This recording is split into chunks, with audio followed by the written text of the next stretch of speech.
Assalamualaikum warahmatullahi wabarakatuh. Bismillahirrahmanirrahim. Alhamdulillahirabbil alamin. Allahumma sholli ala sayyidina Muhammadin wa sallim alaihi wa ala alihi. Kami dari kelompok 2 kelas 7K yang beranggotakan 1 saya sendiri Irfanul Zikri, 2 Janasan Raya Sodikin, 3 Kalin Raya Kuinsa, 4 Khairunisa Radatul Aisyah. Di sini kami akan menjelaskan tentang profil Umar bin Khattab radhiyallahu anhu, proses pengangkatan Khalifah Umar bin Khattab radhiyallahu anhu, dan juga prestasi Umar bin Khattab radhiyallahu anhu. Baiklah, langsung saja kita mulai. Umar bin Khattab radhiyallahu anhu. Umar bin Khattab adalah khalifah kedua yang berkuasa pada tahun 634 sampai 644 Masehi. Dia juga digolongkan sebagai salah satu khulafaur rasyidin. Umar merupakan salah satu sahabat utama Nabi Muhammad dan juga merupakan ayah dari Hashfah, istri Nabi Muhammad. Umar adalah salah satu dari 10 sahabat yang dijamin masuk surga, dan di antara ulama sahabat dan termasuk sahabat yang zuhud. Dia mengambil kekhalifahan Islam setelah kematian Abu Bakar As-Siddiq pada tanggal 23 Agustus 634 Masehi, bertepatan dengan tanggal 22 Jumadil Akhir tahun 13 Hijriah. Dalam sudut pandang Sunni, Umar termasuk salah satu pemimpin yang hebat dan suri teladan dalam masalah keislaman. Dan beberapa hadis menyebutkan dirinya sebagai sahabat Nabi paling utama setelah Abu Bakar. Umar memiliki julukan yang diberikan oleh Nabi Muhammad, yaitu Al-Faruq, yang berarti orang yang bisa memisahkan antara kebenaran dan kebatilan. Namun di sisi lain, Umar cenderung dipandang negatif dalam perspektif Syiah. Pada masa kepemimpinannya, kekhalifahan menjadi salah satu kekuatan besar di wilayah Timur Tengah. Selain menaklukkan kekaisaran Sasania yang sudah melemah hanya dalam kurun waktu 2 tahun, Umar berhasil mengambil alih kepemimpinan 2/3 wilayah kekaisaran Romawi Timur. Perluasan wilayah ini juga diikuti berbagai pembaharuan dalam bidang pemerintah dan politik. Departemen khusus dibentuk sebagai tempat masyarakat dapat mengadu mengenai para pejabat dan negara. Pembentukan Baitul Mal menjadi salah satu pembaharuan Umar dalam bidang teknologi. Segala pencapaiannya menjadikan Umar sebagai salah satu khalifah paling berpengaruh sepanjang sejarah.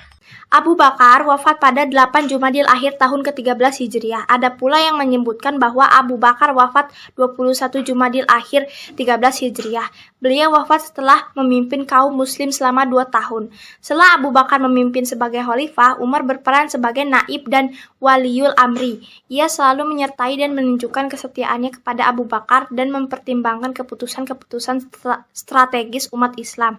Karena itulah Abu Bakar memandang Umar sosok yang tepat sebagai pengganti dirinya dalam memimpin umat Islam. Menjelang wafatnya, seperti dinukilkan dari buku berjudul Kisah Hidup Umar bin Khattab, karya Mustafa Murad, Abu Bakar memanggil sejumlah sahabat untuk menentukan siapa khalifah selanjutnya. Abu Bakar sebenarnya telah memiliki pilihan, yakni Umar, namun ia meminta pertimbangan terlebih dahulu. Sahabat-sahabat terkemuka lainnya seperti Abdurrahman bin Auf, Utsman bin Affan, dan Thoibah bin Ubaidillah. Akhirnya semua sepakat bahwa Umar bin Khattab akan menjadi khalifah selanjutnya. Selanjutnya, Abu Bakar meminta Utsman menyegel suratnya dengan stempel khalifah dan menyimpannya sebagai dokumen negara.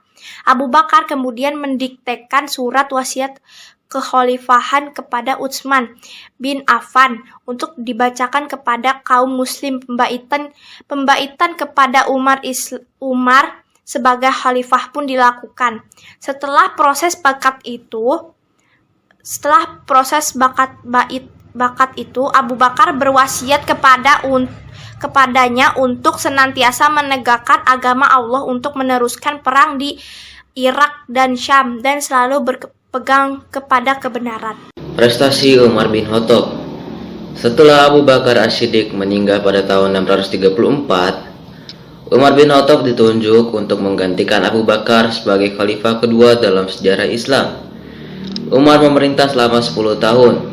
yakni 13-23 Hijriah atau 634 sampai 644 Masehi. Beberapa prestasi Umar bin Khattab antara lain: 1. Perluasan wilayah. Pada tahun 14 Hijriah, Damaskus berhasil dikuasai sebagian dengan perjanjian dan kekuatan. Homs dan Balbalak dikuasai dengan perjanjian, serta Basrah dan Ubulah dapat dikuasai dengan kekuatan. 2. Bidang militer. Umar bin Khattab dicatat sejarah sebagai orang pertama kali mendirikan kamp-kamp militer yang permanen. Umar juga mengikut sertakan dokter penerjemah dan penasihat yang khusus menyertai pasukan. 3. Bidang ekonomi. Mendirikan Baitul Mal, membuat pecahan uang dirham dan menentukan timbangannya, menentukan nafkah anak jalanan yang diambil dari Baitul Mal, membasmi penimbunan makanan.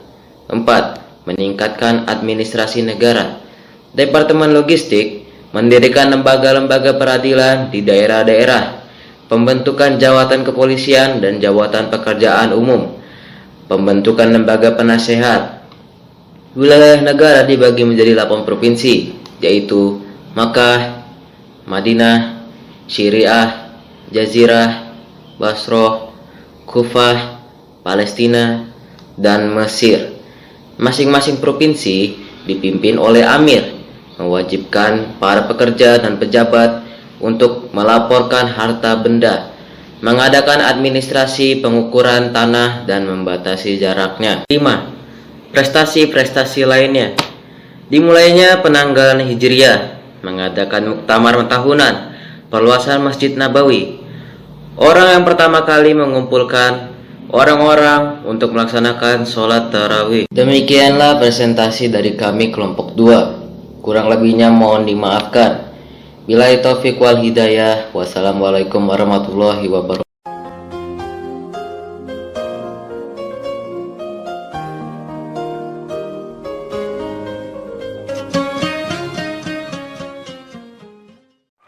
Bismillahirrahmanirrahim. Assalamualaikum warahmatullahi wabarakatuh. Alhamdulillahirrabbilalamin. Allahumma sholli ala Sayyidina Muhammadin wa alihi wa sahbihi ajmain.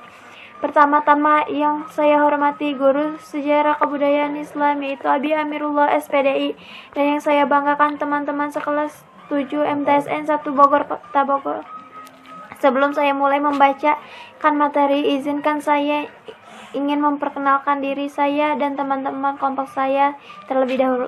Perkenalkan, nama saya Jojo Isripa dari kelas 7G, dan teman-teman saya yaitu Latifah Bilqis, Lintang, Syashila, Alodia, dan Hikmal Arban.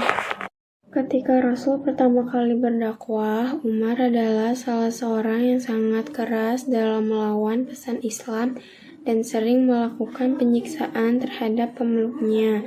Dikatakan bahwa suatu saat Umar berketetapan untuk membunuh Muhammad SAW.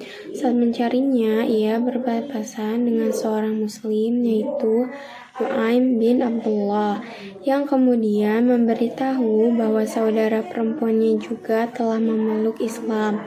Umar terkejut atas pemberitahuan itu dan pulang ke rumahnya ia murka. Sebelum Islam, sebagaimana tradisi kaum jahiliyah Mekah saat itu, Umar mengubur putrinya hidup-hidup. Sebagaimana yang ia katakan sendiri, aku menangis ketika menggali kubur untuk putriku. Dia maju dan kemudian menyisir janggutku. Mabuk-mabukan juga merupakan hal yang umum dilakukan Umar. Sebelum memeluk Islam, Umar suka meminum anggur. Setelah menjadi muslim, ia tidak pernah menyentuh khamr sama sekali. Sehingga ada kisah pada malam hari itu, Umar bermabuk-mabukan sampai subuh. Umar bin Khattab salah seorang sahabat Nabi Muhammad yang menjadi khalifah kedua 634 sampai 644 dari 4 khalifah Ar-Rasyidin. Umar adalah seorang sahabat Rasul yang utama. Namanya harum dan melampaui lebih dari separuh zamannya sendiri, bahkan sampai kini. Siapakah Umar bin Khattab? Yang memiliki nama lengkap Umar bin Khattab bin Nufail bin Abdul Uzza, terlahir di Mekah dari Bani Adi, salah satu rumpun suku Quraisy. Orang tuanya bernama Khattab bin Nufail al-Mahzumi al-Quraisy dan Hantaman binti Hashim. Keluarga Umar tergolong keluarga kelas menengah yang bisa membaca dan menulis. Pada zaman membaca dan menulis merupakan sesuatu yang jarang. Umar juga dikenal karena fisiknya yang kuat, di mana ia menjadi juara pegulat di Mekah. Di rumah Umar menjumpai saudaranya sedang membaca ayat-ayat Al-Quran surat Toha. Ia menjadi marah akan hal tersebut dan memukul saudaranya. Ketika melihat saudaranya berdarah oleh pukulannya, ia menjadi iba dan kemudian meminta agar bacaan tersebut dapat ia lihat. Ia kemudian sangat terguncang oleh isi Al-Quran tersebut dan kemudian langsung memeluk Islam pada hari itu juga.